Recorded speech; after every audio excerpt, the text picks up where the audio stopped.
Good morning, everybody. Happy Monday. Happy Valentine's Day to you. God bless you all. I hope that on this day of love, you know that you are loved with an everlasting love from the God who made you. God bless you. I'm Tim Harris, pastor of Woodburn Baptist Church. We're starting a new week in the Word. This is 10 with Tim. We go Monday through Friday, 10 minutes each day, verse by verse through the Word of God. And today we're in Genesis chapter 26. Genesis 26, 1 to 35. And I'm so glad that you're with me. God bless you. I love you so much. Genesis chapter 26. Isaac is an interesting patriarch. Actually, can I rephrase that? Isaac is kind of an uninteresting patriarch. Not really.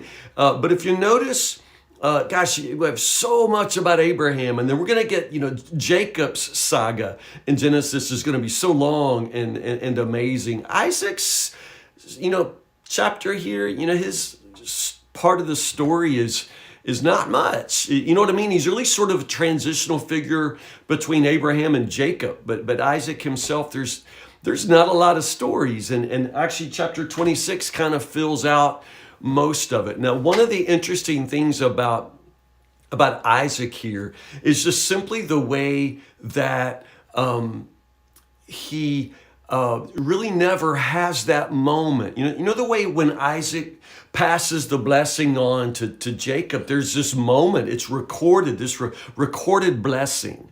But Abraham never gives that kind of recorded blessing to Isaac.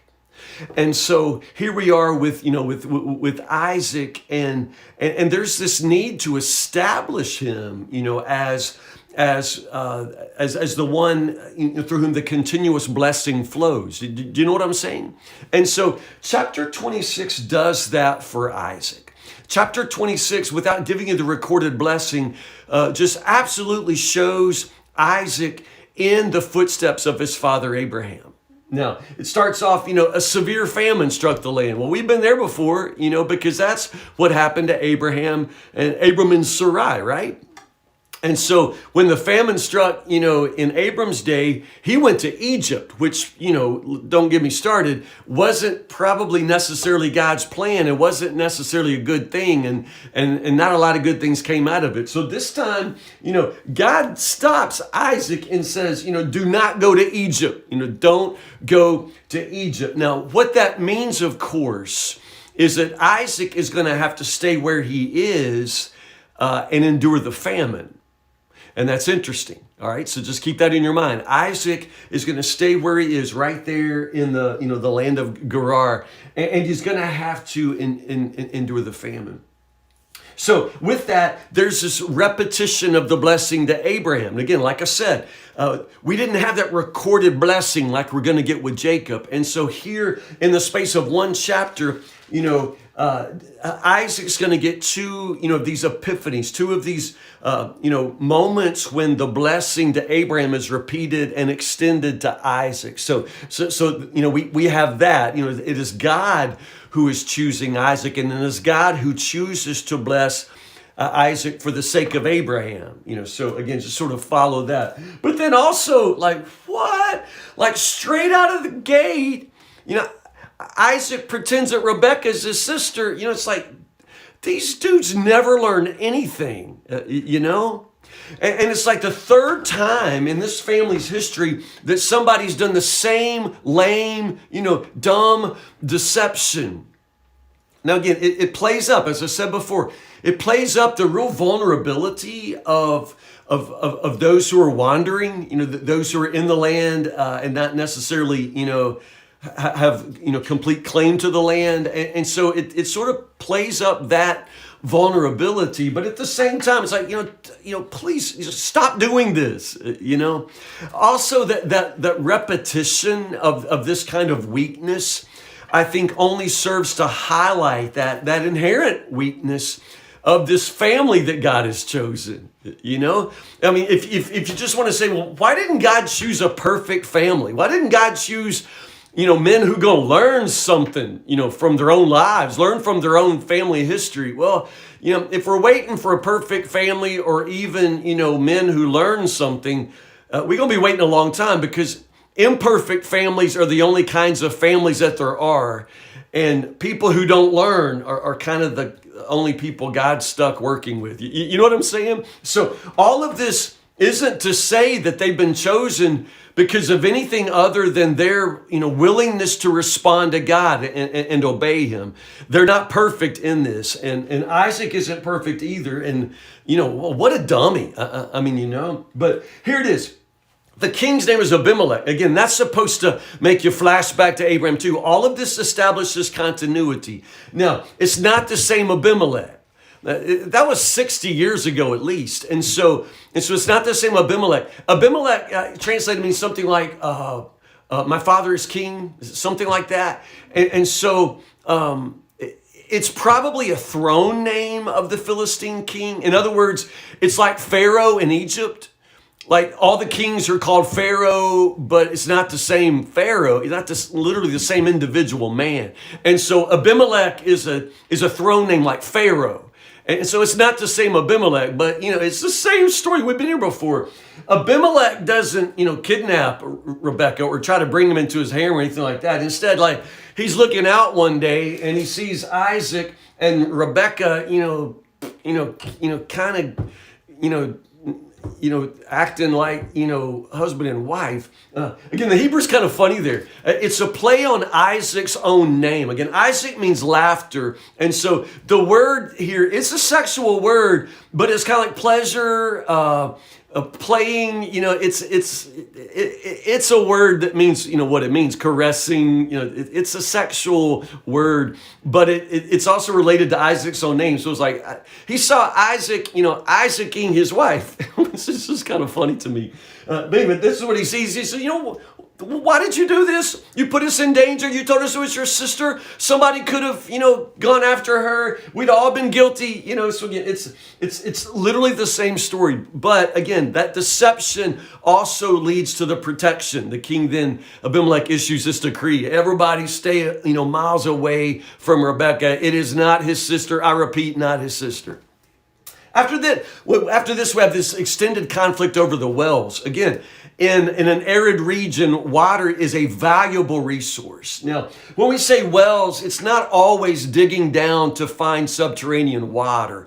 Often in the ancient world, a well could be more like a cistern. They could even, just sometimes dig out a dry riverbed or like a creek bed to just try to collect water. Or again, just dig a hole, plaster the inside where it'll hold more water and just try to catch rainwater. I mean, anything to preserve water. And so there's this continual blessing. And that's the funny part. That first year when Isaac, brings in his crops, it's 100 times, more grain. Now, I remind you, it's a famine. So God's plan to bless and prosper Isaac in the land in the middle of a famine, that's important. And the way that God prospers him while the neighbors and nobody else has a yield like this, it's a famine. But it is a sign of his just burgeoning prosperity, even beyond Abraham, right? Because he just continues to build on the blessings of his father Abraham. And so it's the same thing, that prosperity stirs the jealousy of the Philistines, but then also is the incentive for the treaty, for the peace. So there's this extended conflict over the wells, but each time Isaac redigs the wells of his father, renames them according to the names Abraham gave them. Again, it's just establishing Isaac. You didn't have a moment where Abraham, confers the blessing formally, but we have this chapter which just shows everything that Abraham, went through. Isaac's just going to follow in his footsteps, reclaiming, redigging the wells, renaming the wells. Again, same thing. Abimelech and his guys come back and say, listen, man, we can see God is with you. Again, that's exactly what happened to Abraham. And they form a treaty. Isaac, incidentally, provides the covenant meal here, which sort of is a sign of his superiority. Grace as well. He is like Abraham in the sense that he continues just to move, not trying to, engage conflict, but just simply trying to, to seek peace, to find peace.